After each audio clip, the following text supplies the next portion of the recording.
ओम नमो भगवते वासुदेवाय. श्री कृष्ण गोविंद हरे मुरारे. हे नाथ नारायण वासुदेव. श्री कृष्ण गोविंद हरे मुरारे. हे नाथ नारायण वासुदेव. प्रद्युम्न दामोदर विश्वनाथ. मुकुंद माधव भगवन् नमस्ते. प्रद्युम्न दामोदर विश्वनाथ. मुकुंद माधव भगवन् नमस्ते. श्री कृष्ण गोविंद हरे मुरारे. हे नाथ नारायण वासुदेव. भगवान श्री गोपाल कृष्ण महाराज की जय. पार्वती पते हर हर महादेव. संत सज्जन हो, आपण मागच्या भागामध्ये ऋषभदेवांनी सर्वसंग परित्याग केला आणि सर्वस्वाचा त्याग करून त्यांनी संन्यास धारण केला आणि आपण विदेही अवस्थेत ते आपलं जीवन जगू लागले. देहाची सिद्धी नाही, डोक्यावर पिंजारलेले केस, कोणाची भाषण नाही, रस्त्याने अडखळत चालायचं, कोणी काही बोललं तर त्याला उत्तर द्यायचं नाही. त्यामुळे काहींना असं वाटायचं हे आंधळे असतील, हे बहिरे असतील, किंवा असं हात वारे करायचे. हे कदाचित यांना भूत लागलेलं असेल, भूतग्रस्त असतील, पिशाच्य बाधा यांना झाली असेल. ते कधी गावात राहायचे, कधी निर्जन ठिकाणी राहायचे. कशाचंही ध्यान नाही, भान नाही. दऱ्याखोऱ्यात, कधी गुरांच्या गोठ्यात, तर कधी गवळीवाड्यात, कधी सैन्याच्या छावणीत, कधी धर्मशाळेवर, तर कधी केवळ रस्त्यावरच. असा त्यांचा जीवन प्रवास सुरू झाला. लोकांच्या दृष्टीने ते कोणी एखादे वेडेपिशे आहे असा समज लोकांचा झाला. आपलं राज्य, आपलं गाव, आपलं सर्व सोडून ते सर्वस्वाचा त्याग करून निघून गेले होते. त्यामुळे त्यांना त्यांच्या एकंदरीत वेशावरून कोणी ओळखायलाही तयार नव्हतं. रस्त्याने लोक चेष्टा करत, निंदा करत. कोणाला असं वाटायचं की हा कोणी महात्मा आहे, त्यामुळे कोणी नमस्कार करत. परंतु या सर्वापासून ऋषभदेव अलिप्त. देहाकडून होणाऱ्या सर्व क्रिया ह्या आपल्या नाहीत. आपण आत्मस्वरूप आहोत, हा देह म्हणजे मी नाही, अशी त्यांची विदेही अवस्था झालेली. पूर्णपणे वैराग्य. आता हे सर्व आहे, परंतु त्यांचं शरीर मात्र अत्यंत सुकुमार होत. या बाहेरच्या वातावरणाचा त्यांच्या शरीरावर काहीही परिणाम नव्हता. त्यांचं दिव्य तेज झाकून राहत नव्हतं. दात अशी दिसायचे की जणू काही शिंपल्यातून मोती बाहेर आलेले आहे, असा भास लोकांना होत होता. ते शरीराला घाण फासून घ्यायचे, राग फासून घ्यायचे. शरीराला घाण याच्यासाठी की लोकसंपर्क नव्हता. ते हसायचे तरी त्यांचं स्मितहास्य. ऋषभदेव प्रत्यक्ष भगवान विष्णूचा हा अंशावतार होता. तेव्हा त्यांचं ते मधुर हास्य मोहून टाकणारं होतं. शरीराला घाण लागत असेल, कधी कधी विष्ठाही ते आपल्या शरीराची लावून घेत असत, परंतु त्याचा दुर्गंध येत नसे. अगदी जणू काही चंदनाची उटी, केसराची उटी शरीराला लावली आहे अशा प्रकारचा सुगंध वारा जेव्हा त्यांच्याकडून असा त्यांच्या अंगावरून जात असेल, तर तेवढा सगळा आसमंत सुगंधी द्रव्याच्या सुवासाने भरून जात असे. असाच एक प्रसंग मुक्तानंद स्वामींनी वर्णन केलेला आहे. जळगावजवळचं नशिराबाद या ठिकाणी जिपू अण्णा नावाचे महान योगी होऊन गेले. तेही गावाबाहेर राहत मुक्तानंदांनी आपल्या ग्रंथामध्ये त्यांचा मोठ्या आदराने, कारण त्यांच्याकडूनच त्यांना काही ज्ञान प्राप्त झालेलं होतं, असा तो महात्मा गावाबाहेर राहत होता. मुक्तानंद एकदा त्यांच्याकडे गेले. त्यांच्या अंगाला सर्व त्यांनी आजूबाजूची विष्ठा लावली होती, परंतु मुक्तानंद गेल्यानंतर त्यांना सुगंधी द्रव्याचा जसा सुवास यावा तसा जिपू अण्णांच्या शरीराचा त्यांना वास येत होता, सुवास येत होता. तेव्हा त्यांनी विचारले की महाराज, आपण एवढे दिव्य ज्ञानी आहात, ब्रह्म साक्षात्कारी आहात, मग हे असं राहणं कसं? तेव्हा त्यांनी सांगितलं की मी बालयोगी आहे. लहान बालक असेल एकदम, ज्याला आपण 8-4 दिवस किंवा महिन्या 15 दिवसाचं, ते जसं आपल्याच त्या अंथरुणामध्ये शी असो सू असतो, त्याच्यामध्ये लोळत असतं, परंतु हसत असत, त्याचं हास्य मधुर असत. मी बालयोगी आहे असं त्यांनी सांगितलं. हा सर्व उल्लेख मुक्तानंदांनी त्यांच्या जे काही लेखन केलेलं आहे, त्यांचा सगळ्यात महत्वाचा ग्रंथ चित्शक्ती विलास या नावाचा, मी तो वाचलेला आहे. तेव्हा असे हे जे काही महान योगी असतात, ते महान योगी इतर लोकांपासून स्वतःला झाकून ठेवावं म्हणूनच असे वागत असतात. अष्टसिद्धी तर त्यांच्या पायाजवळ लोळत होत्या. ऋषभदेवांचा जो अहंकार देह होता, देहभाव होता, तो संपूर्णपणे वेगळा झालेला होता. देह वेगळा आणि आत्मस्वरूप वेगळं. ते आत्मानंदामध्ये मग्न असे होते. ते अनेक देशात फिरले, अनेक गावात फिरले, राज्यात फिरले, पूर्णपणे दिगंबर वृत्ती. अवधूत निराकारी ज्याची तिनी लोकी फेरी, अवधूत निराकारी ज्याची तिनी लोक फेरी. भगवान दत्तात्रयाप्रमाणे अवधूत वेशात ते फिरत होते आणि बाह्य दृष्टीने कोणी पाहिलं तर त्यांचा वेश अमंगल होता, परंतु जेव्हा एखादा मनुष्य त्यांच्या जवळ जायचा तेव्हा तो जो अमंगल वेश होता, हा अमंगल वेशाचं त्याला दर्शन होत नव्हतं, तर अत्यंत मंगल असं स्वरूपाचं दर्शन त्यांना होत होतं. अमंगल्यम शीलम तवतु नामैव किलम तथापि स्मर्तु नाम परम मंगलम असि. असं भगवान शिवासारखं स्वरूप होतं. खूप फिरत राहिले. असेच एकदा जंगलामध्ये फिरत असताना जंगलामध्ये वावटळ उठली. त्या रानाला वनवा लागला, आग लागली आणि त्या आगीमध्ये, त्या वनव्यामध्ये ऋषभदेवांचा अवतार समाप्त झाला. श्रीमन्नारायण श्रीमन्नारायण श्रीमन्नारायण नारायण नारायण. ऋषभदेवांचं जे चरित्र आहे, जे देहवादी लोक आहेत, जे देहाभोवतीच आपलं मन ज्यांनी केंद्रित केलेलं आहे, त्यांना या जडदेहाची क्षणिकता समजून सांगण्यासाठी, पटवून देण्यासाठी भगवान ऋषभदेवांचा हा अवतार आहे. ऋषभदेवांचं चरित्र हे रहस्यमय आहे. मोठमोठ्या पंडितांना, विद्वानांना सुद्धा ते अगम्य आहे. आणि विश्वरूप झाल्याने जी अभेद व्यवस्था व्यक्तीला कशी प्राप्त होते, त्याचं हे उत्तम उदाहरण आहे. अशी ही जी काही श्रेष्ठ पुरुषांची चरित्र या भागवतामध्ये वर्णन केलेली आहे, आणि ही सर्व सूत शौनिकांना, नैमिषारण्यात सांगतायत, आणि राजा परीक्षिताला शुकदेव गंगा किनारी सांगतायत. ही सर्व चरित्र स्मृतिपद आहे. तिथे जे बसलेले होते श्रोतृवर्ग, तो हे सगळं समजून घेत होता. कुणी त्या प्रवचनातून, त्या कथातून नामसंकीर्तनाने रोमांचित होत होता, आणि त्यांच्या मुखाने भगवंताच्या नामाचा जय जयकार होत होता.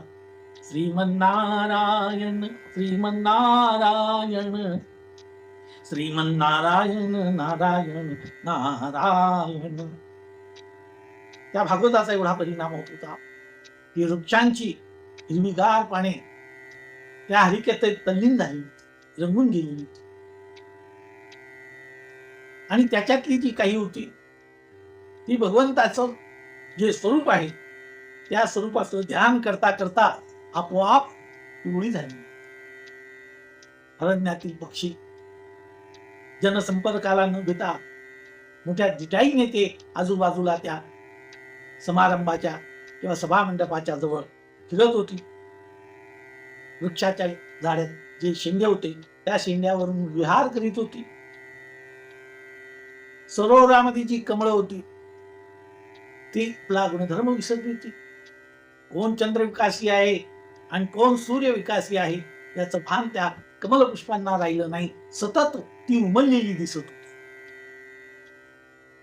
फुलं आपली एकही पाकळी मिटायला तयार नव्हती आणि भ्रमर या फुलांच्या गोटी गुंजारण करत होती.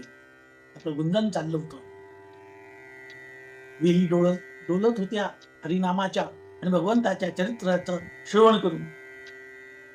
शुकदेव अशा या वातावरणामध्ये परीक्षिताला ही कथा सांगताय. राजा आता आई ऋषभदेव गेल्यानंतर त्यांचा ज्येष्ठ पुत्र भरत हा राज्यपदावर आला.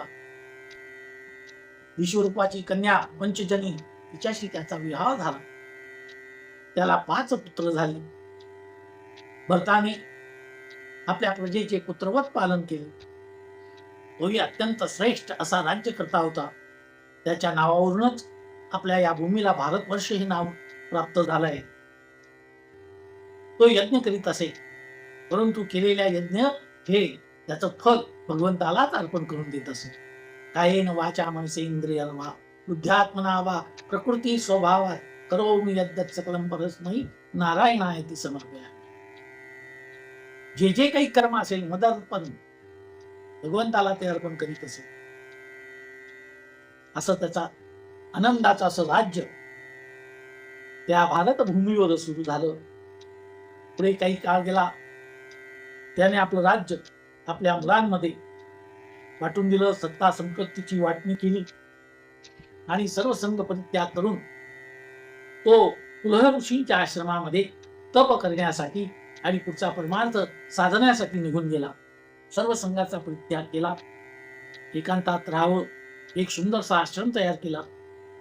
तिथे जी काही उपलब्ध कंदमुळे होती ती भक्षण करावी. अखंड ईश्वराची नामसाधना, आराधना, जप तप प्राणायाम प्रत्याहार ध्यान धारणा समाधी अशी त्याची अष्टांग योगाची क्रिया सुरू झाली. त्याचं मन शांत व प्रसन्न आनंदमय झालं.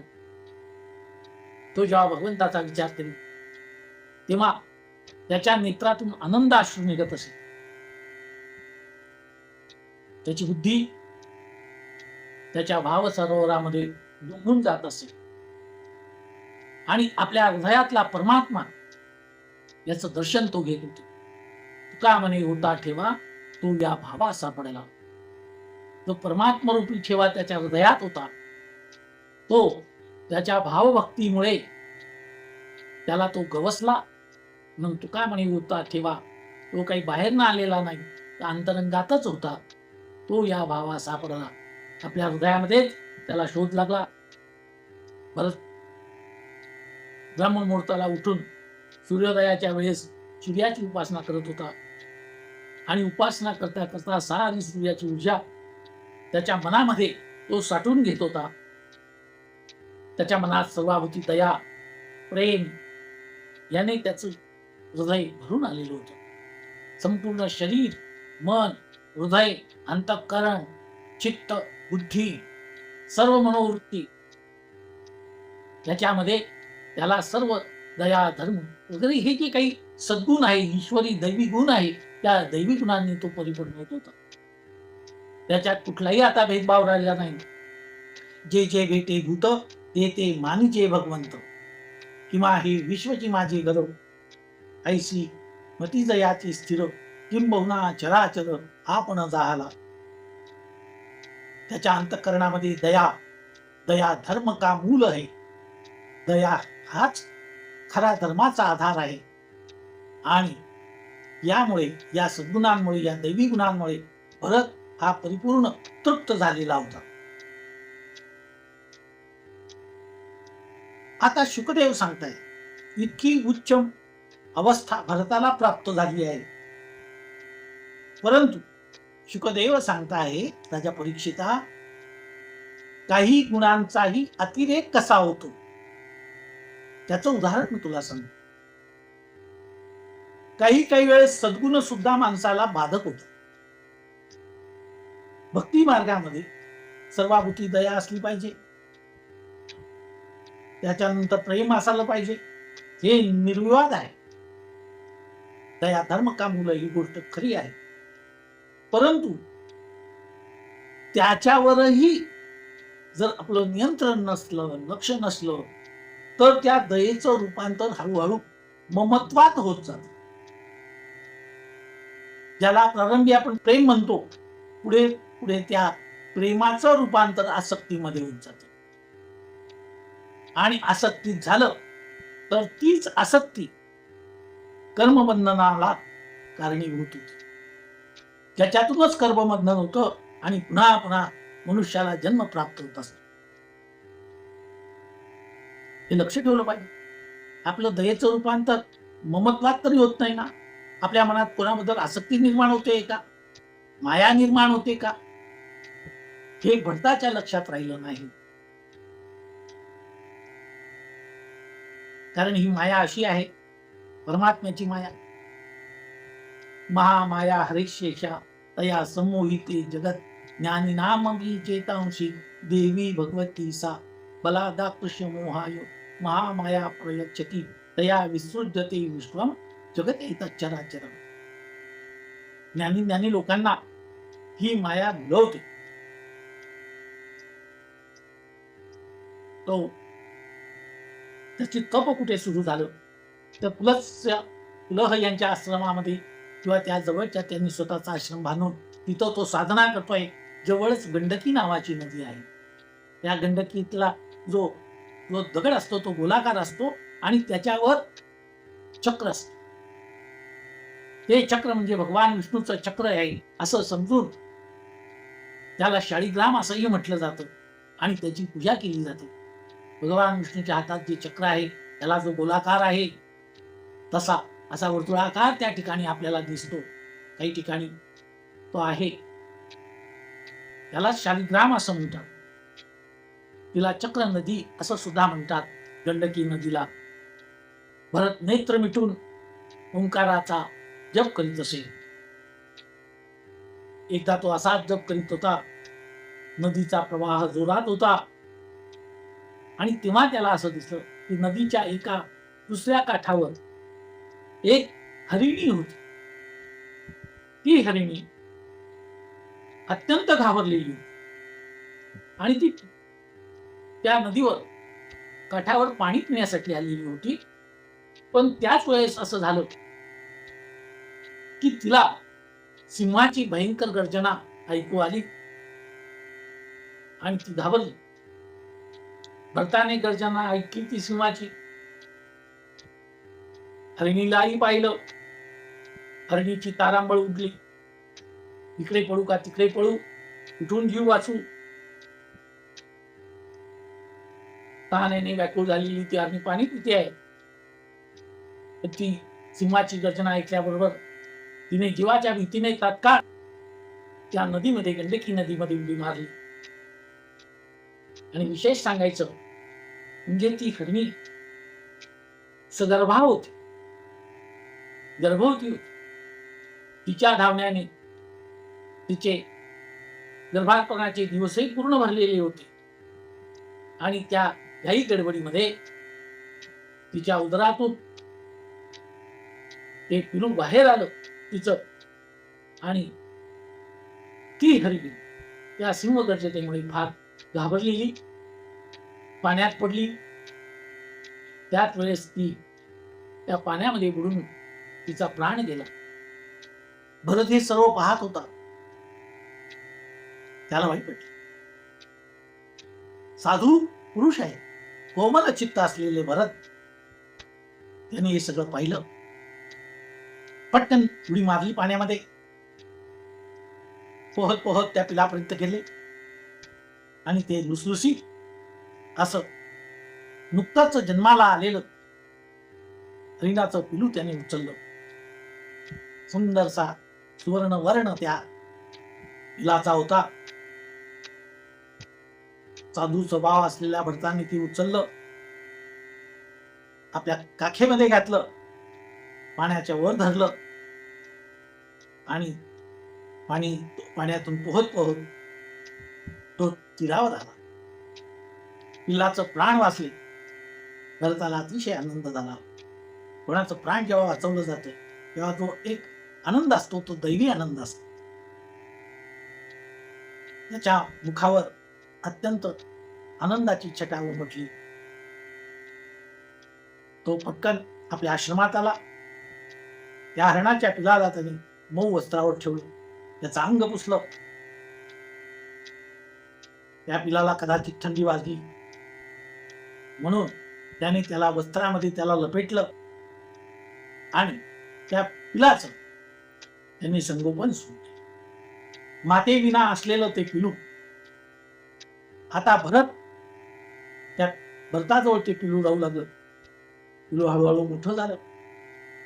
त्या पिलाची माता पिता जे काही होतं ते सर्व भरत होता. त्वमेव माता पिता त्वमेव, त्वमेव बंधू सखा त्वमेव. पिलाला दूध पाहिजे म्हणून तो गाईचं दूध आणि कापसाच्या बोळाने त्या पिलाच्या मुखामध्ये ते टाकत होता. आता भरताचा जीव त्या पिलावर जडला. आता इतका जीव जडला की ते हरिणाचं पिलू तो सतत आपल्याजवळ ठेवू लागला. दर्भ आणायला गेला तरी तो पिलाला घेऊन जात होता. फुले आणायला गेला तरी बरोबर पिलू होतच. फळे फुले काही आणायला गेला तर ते हरणाचं पिलू त्या भरताच्या बरोबर होतो. सुंदरसं दिसणार त्या पिलाला तो कधी खांद्यावर घेत असे, कधी असं कुरवाळून आपल्या छातीला लावत असे, त्याला गोंजारीत असे. मऊ लुसलुशीत असा चारा त्याच्यासाठी आणत होते, दर्भ आणत होता, त्याला खाऊ घालत होता. थोडंही तरी ते पिलू तिकडे त्याच्या दृष्टीआड झालं तरी तो कावरावारा होऊन जातो. त्या पिलाला इतर हिंस्र प्राण्यांनी झडप घालू नये म्हणून तो त्याची काळजी घेऊ लागला. कुठे दूर ते पिलू निघून गेलं तर त्या पिलाच्या खुरांच्या खुणा शोधत शोधत तो त्या जंगलामध्ये फिरत असे आणि त्याचा शोध घेऊन त्याला शोधून आणत असे आणि आपल्या जवळ ठेवत असे. पिलू सापडलं की त्याच्या जीवाला मोठा आनंद होत होता. आता एक विचार लक्षात घ्या. राजा भरताने सर्व राज्य सोडलं, सत्ता सोडली, संपत्ती सोडली, पत्नी सोडली, पुत्र सोडले, सर्व सोडलं तरी त्याच्या अंतःकरणात असलेली दया आणि ममता हे जे पूर्वी दैवी गुण होते, हे जे त्याचे नाजूक धागे होते ते तोडणं भरताला शक्य झालं नाही. तो या पिलाच्या मोहात अटकला.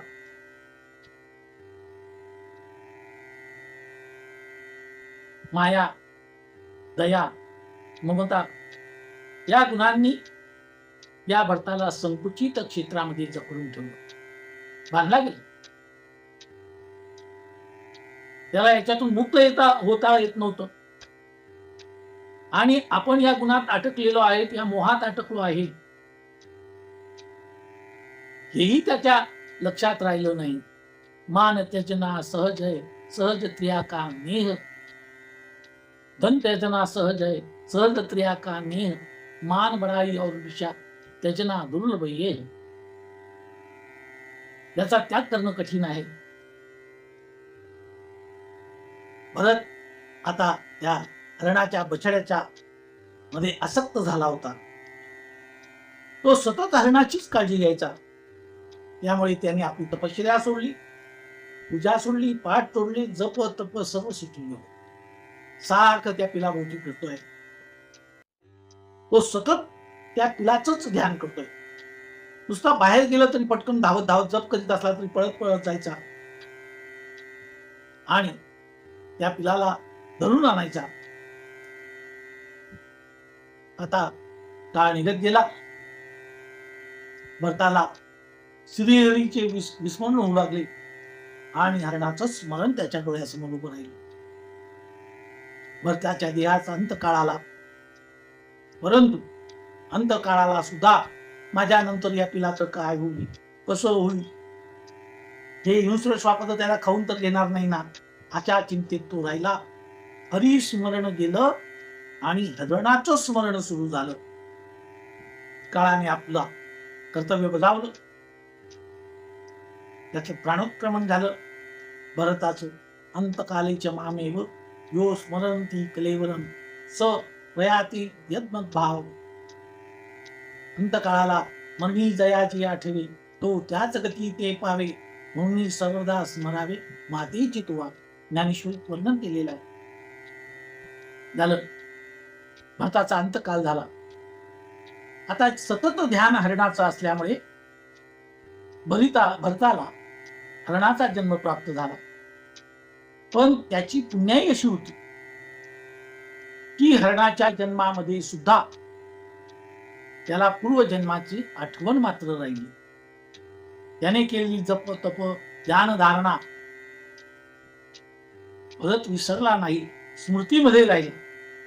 आता भरतच हरिण झाला आणि त्या रानामध्ये एकटाच फिरत राहिला. आता हा भरताचा दुसरा जन्म. हरिणाचा जन्म प्राप्त झाला. तोही काल गेला आणि एक दिवशी त्याने मृग शरीर त्याने सोडलं. पण मृग शरीर सोडतानाही त्याला परमेश्वराचं स्मरण प्राप्त झालं आणि तो स्मरण करू लागला. श्रीमन्नारायण श्रीमन्नारायण श्रीमन्नारायण नारायण नारायण श्रीमन्नारायण श्रीमन्नारायण श्रीमन्नारायण नारायण नारायण. पूर्वजन्माचे संस्कार भरतासारखे अनेक योगभ्रष्ट महात्मा तिर्यक म्हणजे पशुपक्षाच्या योनीत जरी गेले तरी त्यांचं भक्तीचं फळ नष्ट होत नाही. परंतु ही उदाहरण अपवादात्मक आहे. गंडकी नदीमध्ये योग्य वेळी भरताने आपल्या या मृग जीवनाची समाप्ती केली आणि त्याचा हा मृगजन्म संपुष्टात आला. पुढे भरत अंगिरस गोत्रातील आत्मज्ञानी व सद्गुणी अशा ब्राह्मणाच्या घरी त्याचा पुनर्जन्म झाला. आता भरत हरिणाचा देह सोडला आणि अंगिरस ब्राह्मणाकडे त्याचा पुनर्जन्म झाला. आता मग याही जन्मात त्याला ती स्मृती होती. त्याने केलेल्या साधना, त्या साधनांची तप जप याची सर्व स्मृती होती. भगवान गीतेत सांगतायत, पार्थ नैवेह नामुत्र विनाशस्तस्य विद्योत विद्यते नहि कल्याण कश्चित दुर्गतीं तात गच्छति. जो सतत पुण्य ईश्वर स्मरण करतो त्याला कधीही दुर्गती प्राप्त होत नाही. प्राप्य पुण्यकृतां लोकानुचित्वा शाश्वती समाहा शुचीनां श्रीमतां गेहि योग भ्रष्टो जायते. पवित्र पुण्यवंत अशा कुलामध्ये त्याचा जन्म होतो. अथवा योगिनेव कुले भवती धीमताम् एतत् हि दुर्लभतरं लोके जन्म यदृशम्. तत्र तं बुद्धि संयोगं लभते पौर्वदेहकं यतते च ततो भूय संसिद्धो कुरुनंदनम्. भगवद्गीतेच्या 6व्या अध्यायामध्ये 40 ते 43 या श्लोकामध्ये वर्णन केले. अर्जुनाने विचारलं की एखाद्याचं कर्म पापकर्म असेल तो जन्माला येईल, पण एखादा पुण्यकर्म करणार असेल, तपस्वी असेल तर त्याचं काय होतं? तेव्हा भगवान सांगतायत की तो चांगल्या कुळामध्ये त्याचा जन्म होतो, पवित्र अशा घराण्यात त्याचा जन्म होतो, आणि तिथे जन्म झाल्यावर तो मागचं काहीही विसरत नाही, त्याला त्याची स्मृती राहते. भरताचं तसंच झालं. हे का त्याला भोगावं लागलं? तर माया मोहात सापडलं की हे सगळं, ही साखळी सुरू होती. त्याने हरणाचं ध्यान केलं, म्हणजे विषयाचं ध्यान केलं. ध्यायतो विषयान पुंसः संगस्तेषु उपजायते, संगात संजायते काम, कामात् क्रोधो विजायते, क्रोधात् भवति सम्मोह, सम्मोहात् स्मृति विभ्रमः, स्मृति भ्रंशात् बुद्धिनाशो, बुद्धिनाशात् प्रणश्यति. एकदा का मनुष्य विषयाच्या चिंतनात गेला की त्याचा हळूहळू त्याचं चिंतन वाढत जातं. त्याच्या ठिकाणी काम म्हणजे इच्छा निर्माण होऊन जाते, मोह निर्माण होतो, आणि त्या मोहात अडथळे आले की क्रोध निर्माण होतो. क्रोधामुळे माणसाची संमोह नष्ट होतो. क्रोधात होती संमोह, त्याला संमोह निर्माण होतो. त्याला समजतं की याच्यातून आपण बाहेर पडलं पाहिजे, पण तो पडू शकत नाही. कारण संमोहात स्मृती विभ्रमः, संमोह झाला की आपल्याला आठवण राहत नाही, पण विसरायला आपल्याला होतं. आणि एकदा स्मृती गेली, भ्रांतीचा प्रवाह होतो, स्मृती नष्ट होते, आणि स्मृती नाशात बुद्धिनाशो, बुद्धीचा नाश होतो, बुद्धिनाशात प्रणश्य. अशा प्रकारचा हा सर्व प्रवास केवळ माया मोहामुळे होतो. म्हणून आपल्या ठिकाणी असलेली दया ममता याचं रूपांतर आसक्तीत होत नाही का, याची काळजी घेतली पाहिजे. ठीक आहे, प्रेम करा, पण किती प्रेम करा, आपण त्याच्यात अटकून पडू, आपण बंधनात पडू, असं होता कामा नये. संग, आसक्ती, ममता याच्यामुळे केवढा घोटाळा होतो हे या जन्मात भरताच्या लक्षात आलं. आता तो त्याच्यापासून सजग झाला, सावध झाला, आणि ब्राह्मण कुळात जन्माला आला. परंतु त्याने आपला जो काही मागचा अनुभव होता तो अनुभव लक्षात घेतल्यानंतर तो अलिप्तपणे जीवन जगू लागला. तो कोणाशी बोलत नसे,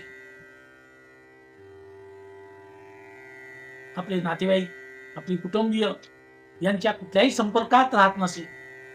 एखादा वैरा मनुष्य, मुका मनुष्य जसा वागायचा तसा तो वागायचा. भरताचं वरून दिसायला चरित्र हे एखाद्या वेड्या आचार असलेल्या व्यक्तीप्रमाणे दिसत होतं.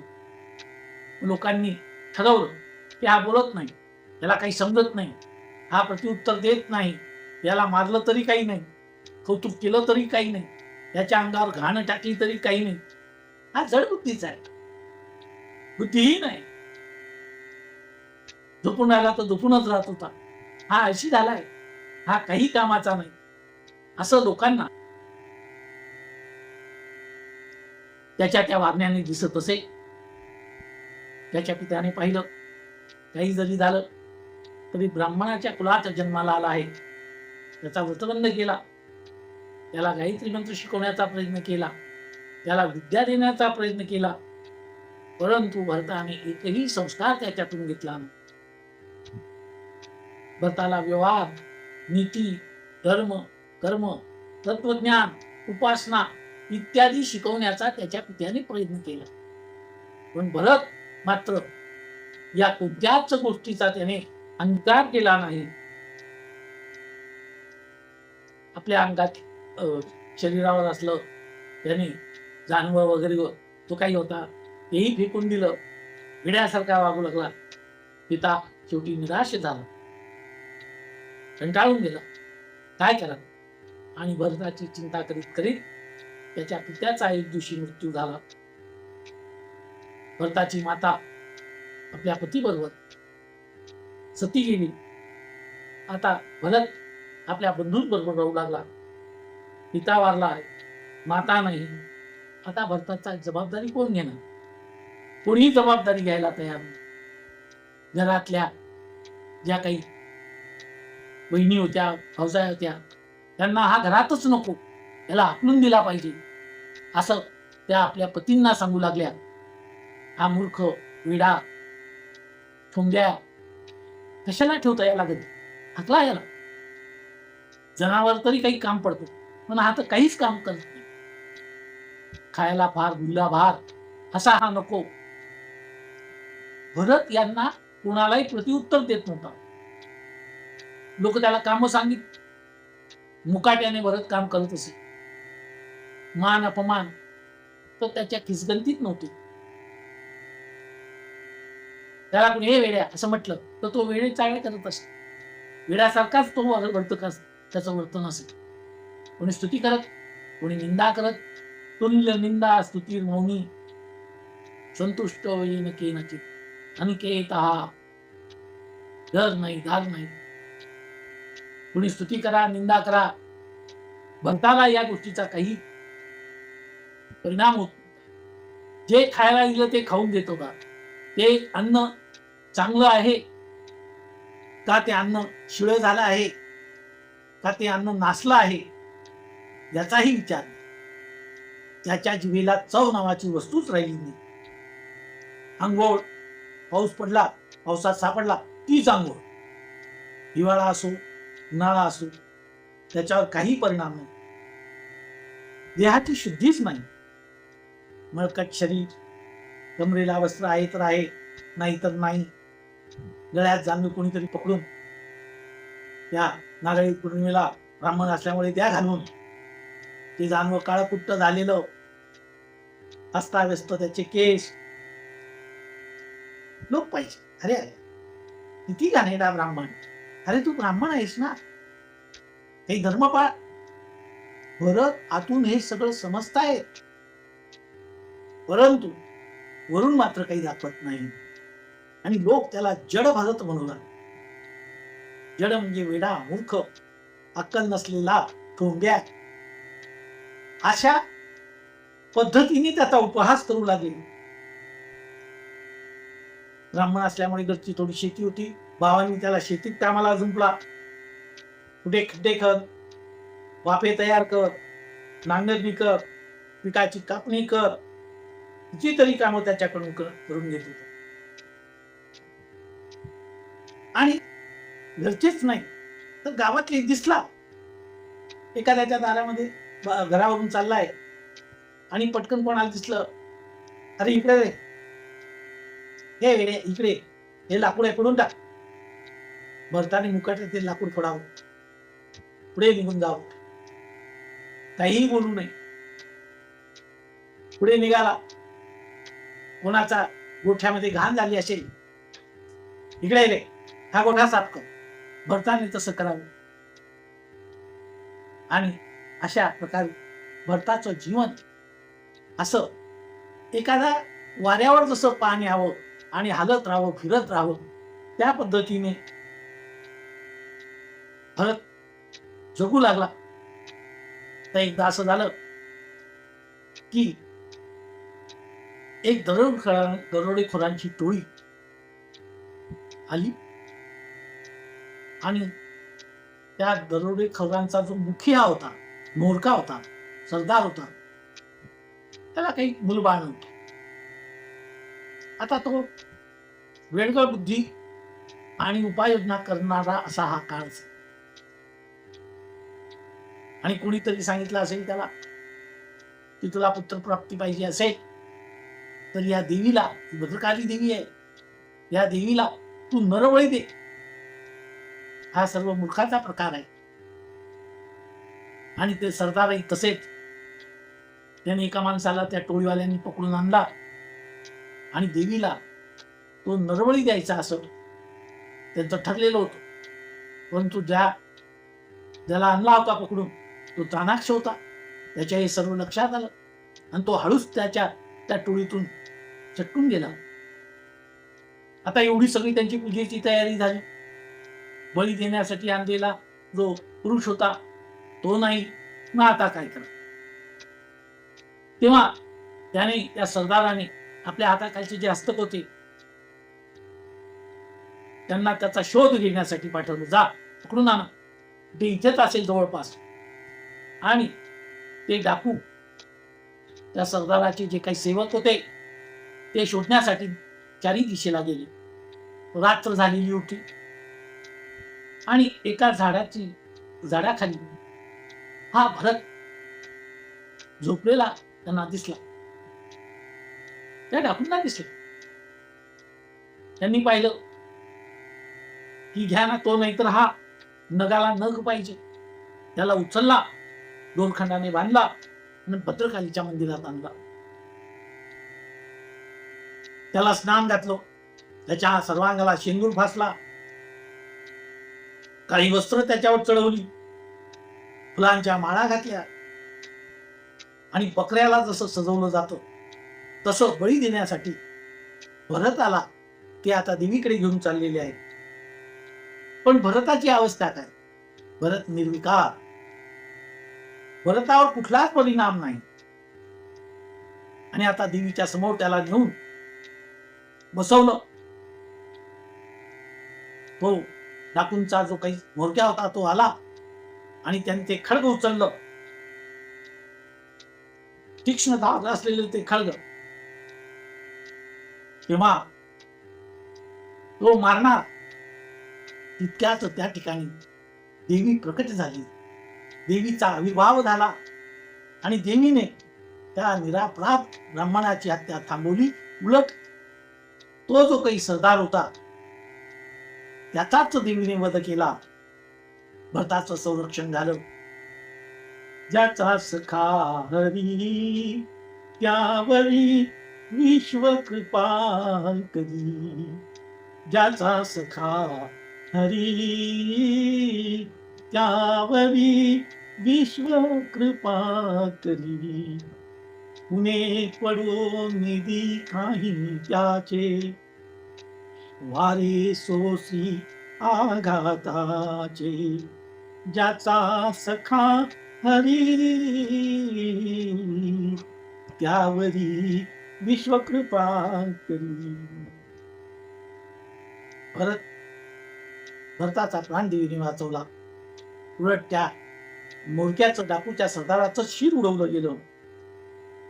बाकीच्याही डाकूंना देवीने तिथे भस्मसात केलं. देवीच्या नेत्रातून अग्निज्वाळा बाहेर पडत होता. देवी प्रकट झालेली आहे. देवीने आपलं रक्षण केलेलं आहे. इतरांचा तिने वध केलेला आहे. भरत हे सर्व निर्विकारपणे पाहत. त्याच्यावर या गोष्टींचा काहीही परिणाम नाही. देवी अंतर्धान पावली.